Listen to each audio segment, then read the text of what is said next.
Let's go through an example of a problem in gaze control, and a problem in gaze control that's due to a cranial nerve palsy, a cranial nerve damage. And the one that we're going to use is an abducens palsy.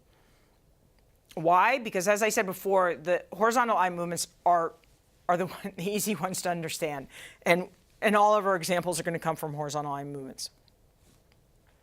And also, horizontal palsies or abducens palsies are not infrequent. They're pretty common amongst the various cranial nerve problems that give you diplopia.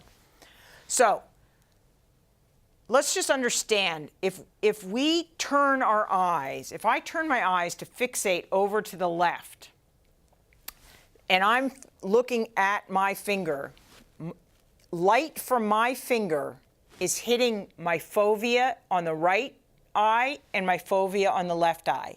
And the reason that light from here hits the fovea of both of my eyes is because both of my eyes are fixated on the same spot, because both of them have moved correctly.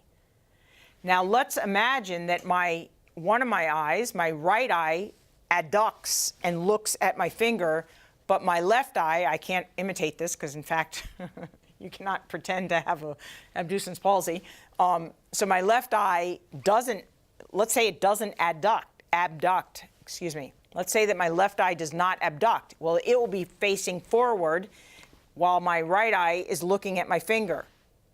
So the information from this finger is going to not hit my fovea. It's going to hit something towards the nose from my fovea. And that's the situation shown here, where this eye has turned to look at a target that's towards the left, but this eye is still facing forward. It's fixating forward, and so this target doesn't hit the fovea, it hits a different place. Now, where light hits the retina is topographic according to a retinotopy.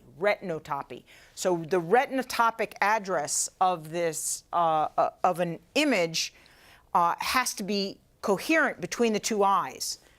What's going to happen is that this retina and this retina are going to send convergent signals to the visual cortex way back in the occipital lobe, and the occipital lobe is going to say, oh, well, great. I've got the version that's coming from my left eye. I've got the version that's coming from the right eye. I'm going to merge them, and I'm going to get this lovely elaborated picture that also has a depth location to it. But if my visual cortex is getting two different images, then the merge is not good. It is blurry. And so that is the problem with diplopia.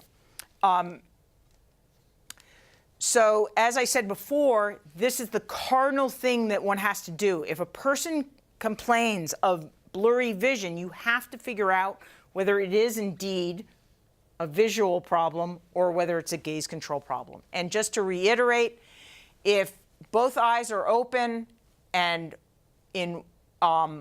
if you only have the left eye open or only have the right eye open and you still see the problem, you have a visual pathway problem. But if either eye open alone, no problem. The problem only occurs when both eyes are open, then you have a gaze control problem. And there are every damage to any of the cranial nerves that contain extraocular muscle, axons that innervate extraocular muscles, so 3, 4, or 6, damage to any of those cranial nerves can produce a diplopia.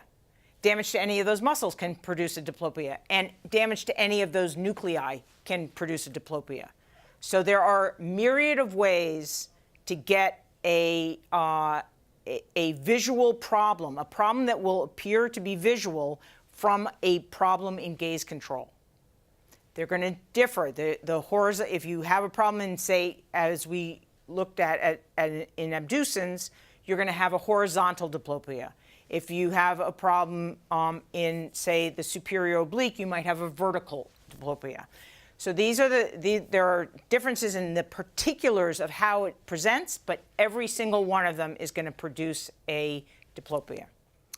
So now we're going to look at a little bit more in detail at the other functions of the oculomotor nerve.